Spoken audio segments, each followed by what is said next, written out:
ಹ್ಞೂ ಹ್ಞೂ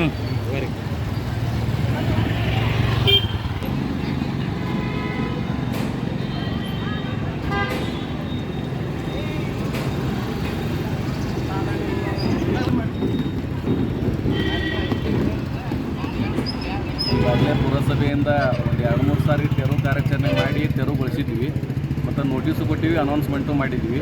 ತೆರವುಗೊಳಿಸಿಂದ ಪುನಃ ಅವರು 2 ದಿವಸ ಬಿಡೋದು ಮತ್ತು ಬಂದು ಹಚ್ಚೋದು ಇದು ಮಾಡ್ತಿದ್ರು.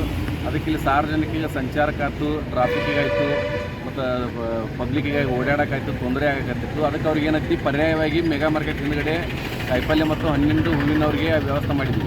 ಅದರ್ಸ್ ಮಾರ್ಕೆಟ್ದವ್ರಿಗೆ ಏನೈತಿ ತಳ್ಳುಗಾಡಿ ಮೂಲಕ ಅವ್ರದ್ದು ಸ್ಟ್ರೀಟ್ ವೆಂಡರ್ಸ್ ರೂಲ್ಸ್ ಪ್ರಕಾರ ತಳ್ಳುಗಾಡಿ ಮೂಲಕ ಮಾರಾಟ ಮಾಡ್ಕೋಬೋದು. ಇಲ್ಲ ಅಂದರೆ ಹೆಚ್ಚಿಂದ ಹಚ್ಕೋಬೇಕಾಗಿತ್ತು, ಪರ್ಮೆಂಟ್ ಹಚ್ಕೋಬೇಕಾಗಿತ್ತು ಅಂದ್ರೆ ನಂದಿ ಮಾರ್ಕೆಟ್ನಾಗೂ ವ್ಯವಸ್ಥೆ ಮಾಡಿವಿ. ಅಲ್ಲಿ ಹಚ್ಕೊಂಡ್ರಂದ್ರೆ ಆಟೋಮೆಟಿಕ್ಕಾಗಿ ಟ್ರಾಫಿಕ್ಕಿಗೆ ಎಲ್ಲ ತೊಂದರೆ ಆಗೋದಿಲ್ಲ. ಅದಕ್ಕೆ ಅವರು ಈಗ 2-3 ಸಲ ಹೇಳಿದ್ರು ಮತ್ತು ನಿನ್ನೆ ಮೀಟಿಂಗ್ನು ಮಾಡಿ ಹೇಳಿವಿ. ಆದರೂ ಅವ್ರು ತೆರವು ಕಾರ್ಯಾಚರಣೆ ಮಾಡದೇ ಇದ್ದಿದ್ದರಿಂದ ನಮ್ಮ ಪುರಸಭೆಯಿಂದ ಏನೈತಿ ನಾವು ಇವತ್ತು ತೆರವು ಕಾರ್ಯಾಚರಣೆ ಹಾಕ್ಕೊಂಡಿವಿ. ಮುಂದಿನ ದಿನಮಾನಗಳಲ್ಲಿ ಮತ್ತು ಇದೇ ರೀತಿ ಮುಂದುವರಿತಂದ್ರೆ ಅವನು ಸೀಸ್ ಮಾಡ್ತೀವಿ. ಅವ್ರ ಮೇಲೆ ಏನೈತಿ ಆ್ಯಕ್ಷನ್ ತಗೋಬೇಕು.